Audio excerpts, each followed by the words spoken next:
Il y a quelques mois, j'ai voulu préparer une activité différenciée pour ma classe. J'avais des élèves très à l'aise et d'autres en grande difficulté de lecture. J'ai passé des heures à adapter un texte, à simplifier les consignes, à créer des questions différentes. Et je n'étais même pas satisfait à 100% du résultat final. Mais le lendemain, je suis tombé sur un outil IA qui m'a tout généré en 2 minutes en calibrant chaque question à chaque niveau d'élève. Et là, j'ai compris quelque chose.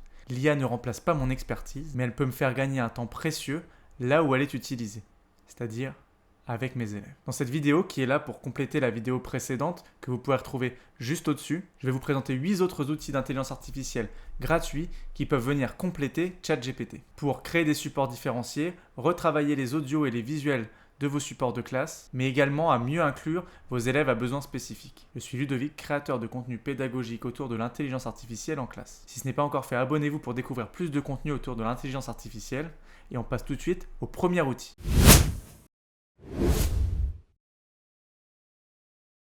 Le premier outil est une vraie révolution pour la différenciation en classe et il s'appelle Diffit. Donc là on est sur Diffit qui va nous permettre donc de faire le résumé d'un texte un peu long. Donc j'ai deux possibilités, soit upload directement le PDF, soit faire le copier-coller du texte. Donc là j'ai copié-collé le texte sur Louis XVI. Ensuite là je vais sélectionner la classe. Donc là on est sur les notations américaines, là on a la maternelle et ensuite CP, CE1, CE2, CM1. Donc on peut bien rester sur le CM1. Hop, on ferme et on n'a plus qu'à lancer la génération de ressources. Et donc là, il nous a fait le texte adapté, ensuite un petit sommaire, les définitions importantes, des questions courtes sans possibilité de réponse, et également des questions ouvertes. Ensuite, vous avez la possibilité de générer différents supports sur la droite ou de l'intégrer directement en format document pré-imprimé. Donc si vous voulez générer une des activités, donc vous avez plein de modèles sur lesquels vous basez, vous n'avez plus qu'à en sélectionner un et ensuite il va vous créer le document à partir de tout ça. Par exemple, si je veux quelque chose sur le vocabulaire, ça vous permettra d'avoir quelque chose d'uniforme pour créer le cahier de vocabulaire de la classe qui est de plus en plus demandé dans beaucoup de circonscriptions et qui sera possible d'ajuster au fur et à mesure. Je vous invite à aller voir, il y a beaucoup de ressources possibles que vous pouvez également modifier un peu par vous-même.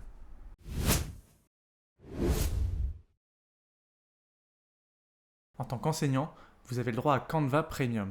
Alors pourquoi vous en priver? Pas besoin d'être un professionnel du graphisme pour pouvoir générer des visuels convaincants pour votre classe. En tant qu'enseignant, vous avez accès à la version premium de Canva, qui est quand même un outil incroyable quand il s'agit de créer des supports. On peut partir de plein de modèles, on peut même chercher ce que l'on souhaite. On peut partir de modèles, ou même chercher ce que l'on souhaite.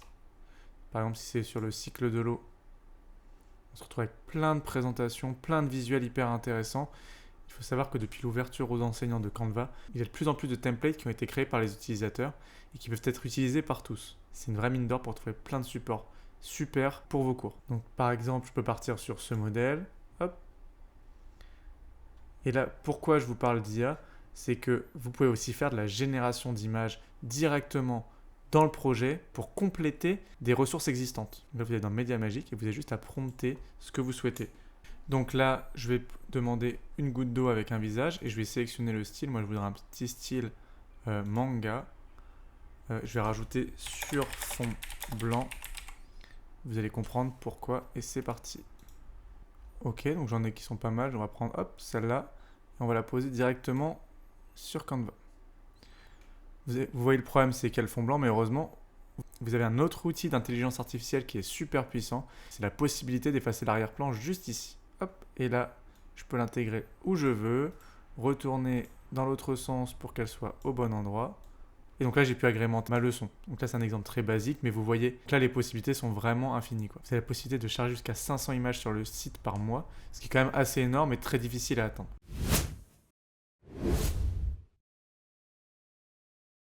Troisième outil va sauver vos spectacles de fin d'année et vos cours de musique. C'est Vocal Remover. Il va vous permettre de séparer les différentes pistes d'une chanson et de la modifier légèrement. Donc quand on fait de musique, c'est un outil que j'utilise beaucoup et que vous allez sûrement avoir envie d'utiliser pour la kermesse de fin d'année à l'école. Cet outil va vous permettre de séparer différents instruments et plus précisément ce qui va nous intéresser, ça va être de partager d'un côté la voix et de l'autre côté les instruments. Donc là, je vais sélectionner mon fichier. Donc là, il l'upload. Et donc là, voilà le fichier avec les instruments en haut et les voix en bas. Donc on va écouter un extrait rapidement.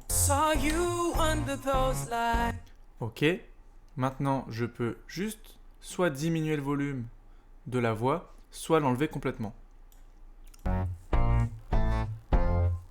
Et donc là, vous avez votre musique pour votre kermesse de fin d'année.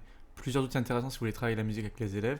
On a donc là le splitter, qui lui va permettre de diviser, comme je vous ai dit tout à l'heure, tous les instruments. Ça peut être intéressant pour aller plus loin sur une compréhension des différents instruments au sein d'un orchestre ou d'un groupe de musique. On a l'option pitcher, qui va vous permettre d'augmenter de quelques octaves ou non pour que le timbre corresponde mieux à la façon de chanter de vos élèves. Celui-là va vous servir à retrouver le rythme, c'est pas forcément le plus utile. Celui-là va vous permettre de couper une chanson. Si par exemple votre chanson de la kermesse en question elle est trop longue, vous pouvez directement aller couper un morceau. Et ça c'est l'inverse, ça vous permet au contraire d'assembler plusieurs sons. Si vous voulez avoir toutes vos chansons de votre spectacle de fin d'année sur un seul et même fichier, vous pouvez utiliser la fonction joiner qui va vous permettre de tous les regrouper. Et enfin vous avez aussi une petite partie pour enregistrer. Sur cet outil, l'intelligence artificielle est vraiment super efficace pour diviser les différentes pistes et pour retrouver la tonalité du morceau et le rythme aussi.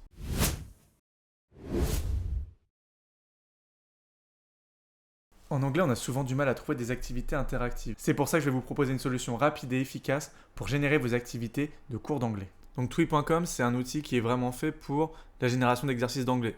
Et uniquement pour ça. Ça peut prendre plein de formes différentes, comme vous pouvez voir sur le texte, il y a plusieurs possibilités. Donc là, on va s'intéresser à deux d'entre elles. On va commencer par Find Discussion Questions. Donc j'ai créé mon prompt directement en anglais. Si vous n'êtes pas forcément très à l'aise avec l'anglais, vous pouvez essayer de le prompter en français, ou alors vous pouvez le faire traduire par un outil IA. Donc voilà mon prompt. Je sélectionne le niveau A2. J'ai également mis les mots de vocabulaire qui m'intéressent. Donc là, on est plutôt sur le vocabulaire de la trousse. Et là, on n'a plus qu'à lancer. Je peux également sélectionner quel type d'anglais je veux. Je peux avoir l'anglais américain ou l'anglais britannique. Donc là, je vais avoir mes questions que je vais pouvoir utiliser. Il me suggère également ce que je souhaiterais modifier sur mon document. Et je peux également créer une activité interactive ou exporter tout ça. Donc on va essayer de créer l'activité interactive pour voir un petit peu ce que ça donne. Le petit document que vous allez avoir pour les élèves, donc si vous avez des tablettes, ça peut être super intéressant. Ils peuvent répondre directement sur les tablettes. On va pouvoir le modifier. On va pouvoir également aller là pour créer un QR code ou le partager sur des applications comme Google Classroom ou autres. Ensuite, je vais revenir ici, on va s'intéresser à une deuxième possibilité, mais n'hésitez pas à explorer le site, il y en a beaucoup d'autres, qui va être le Word Definition Matching, c'est-à-dire l'idée d'associer ensemble un mot de vocabulaire et une définition. J'ai directement entré les mots de vocabulaire que je souhaitais mettre, ainsi que le niveau souhaité. Donc là, c'est généré, j'ai d'un côté mes mots de vocabulaire et de l'autre côté, j'ai mes définitions. Comme tout à l'heure, je peux régénérer de manière interactive. Et donc là, j'ai les éléments qui sont prêts à être associés. On peut se mettre en vue des étudiants et essayer directement de les relier entre eux. Et donc là, on voit qu'ils vont être associés et à la fin, ils n'auront plus qu'à soumettre la réponse. Donc c'est un outil super intéressant, très complet et pour le coup très interactif aussi, ce qui est vraiment un gros plus pour l'apprentissage de l'anglais ou même d'autres langues.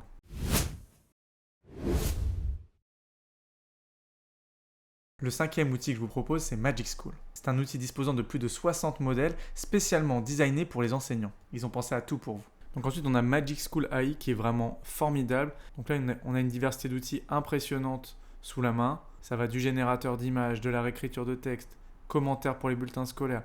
L'avantage de ce site, c'est que tout est prompté spécialement pour les enseignants. Donc vous avez déjà quelque chose de préfait et qui va améliorer le résultat de l'IA. Pas besoin de rédiger des prompts hyper complets, vous allez être guidé pas à pas sur ce qui est important pour le prompt. Je vous invite vraiment à aller voir ce qu'il est possible de faire sur ce site et à l'utiliser pour compléter votre façon de travailler. Je pense même que tous ces outils, ça peut vous donner des idées sur les façons d'utiliser l'intelligence artificielle.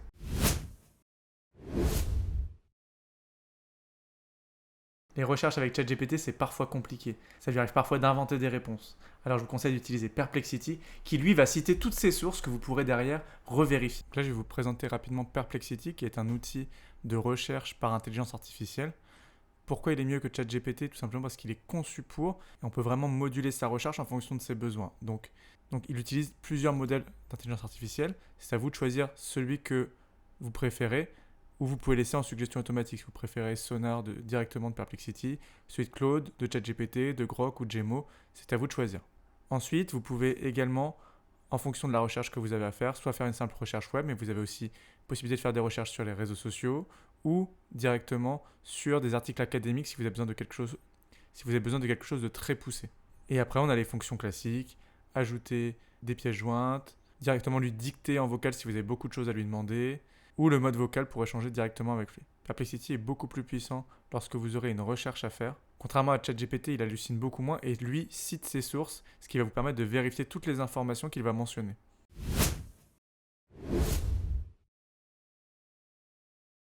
Vous avez besoin de générer une image pour votre cours, vous avez besoin d'illustrer une idée, un concept ou une période historique, Leonardo.ai génère exactement ce que vous souhaitez. Donc nous voilà sur Leonardo.ai, qui est un outil de génération d'images et de vidéos. Étant donné que là, on est sur la version gratuite, on va plutôt s'intéresser à la génération d'images. Donc je vais vous proposer 2 prompts et l'idée c'est de voir un peu comment il réagit et comment il fonctionne. Donc l'idée là c'est de travailler sur une affiche pédagogique autour des émotions. Voilà, donc j'ai détaillé le plus que je pouvais. Là, j'ai sélectionné un style plutôt cinématique, donc avec beaucoup de détails. J'ai choisi un format carré et j'ai demandé la meilleure qualité possible. J'ai demandé 4 images, ce qui va me permettre de sélectionner l'image qui me plaît le plus pour pouvoir obtenir le résultat le plus satisfaisant possible. Là, l'idée, ça va être de créer une affiche pédagogique pour montrer les différentes émotions. Donc, on va commencer par la joie et après, on pourra les faire une par une. Puis ensuite, on pourra toutes les assembler. Donc, là, imaginez mes différents modèles. Je peux en prendre un, je peux améliorer la qualité, je peux directement télécharger l'image ou je peux aller directement le modifier dans l'éditeur. On va aller jeter un petit coup d'œil à l'éditeur rapidement. Donc on arrive ici. Donc là je sélectionne Infinite Mode et je vais avoir tous les outils nécessaires. La gomme, je vais avoir pour faire un masque, petite sélection, le texte pour ajouter du texte, la possibilité d'insérer une image. Et là je peux modifier les dimensions de l'image que je souhaite, déplacer hop, dans le cadre, etc., etc. Vous avez pas mal de choses qui vous permettent déjà de faire des belles modifications. Ça nous est déjà arrivé d'écrire une histoire en classe. L'idée, ça peut être de créer les personnages directement avec une IA pour illustrer leur histoire. Donc là, on part sur un vieux magicien un peu dans le style manga animé, donc c'est ce que j'ai sélectionné ici. Donc il a eu un peu de mal à le générer, mais on a quand même un résultat qui est satisfaisant. On a cette image. Donc sur celle-là, on peut faire des modifications. Par exemple, je souhaite que ce personnage soit de face avec un bâton de sorcier. Donc là, on a notre personnage de face, mais on n'a pas un bâton comme on souhaitait, on a plutôt une espèce d'épée laser à la Star Wars. Donc là, il ne faut pas hésiter à refaire le prompt, mettre un maximum de détails possible sur comment est ce bâton pour que l'intelligence artificielle comprenne au mieux.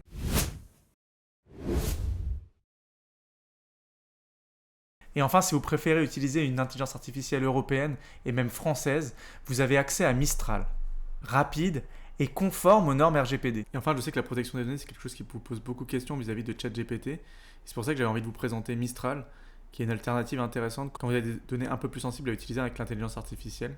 En effet, donc on est sur une intelligence artificielle qui est française et qui du coup est beaucoup plus soumise, qui est contraint d'appliquer les normes RGPD que l'on a en France et en Europe. Ça peut être une excellente alternative à ChatGPT et je trouve que les réponses sont plus concises et plus directes avec Mistral et on s'y retrouve parfois mieux quand on a des petites demandes à faire, qui est enfin un outil plus rapide que ChatGPT pour la génération de résultats. Ces 8 outils vont vous permettre de répondre aux besoins de vos élèves sans multiplier vos heures de travail. L'IA ne vous remplacera pas, elle va vous permettre de gagner du temps et d'enrichir vos pratiques. Dites-moi en commentaire quel outil vous allez utiliser en premier. Si cette vidéo vous a plu, n'hésitez pas à la liker et n'hésitez pas à laisser un petit commentaire, ça fait toujours plaisir. Et n'hésitez pas à vous abonner pour découvrir d'autres outils autour de l'intelligence artificielle en classe. Et si vous souhaitez aller plus loin, je vous ai également préparé un pack de 28 prompts spécialement dédiés aux enseignants que vous pouvez retrouver juste en dessous dans la description. Ciao!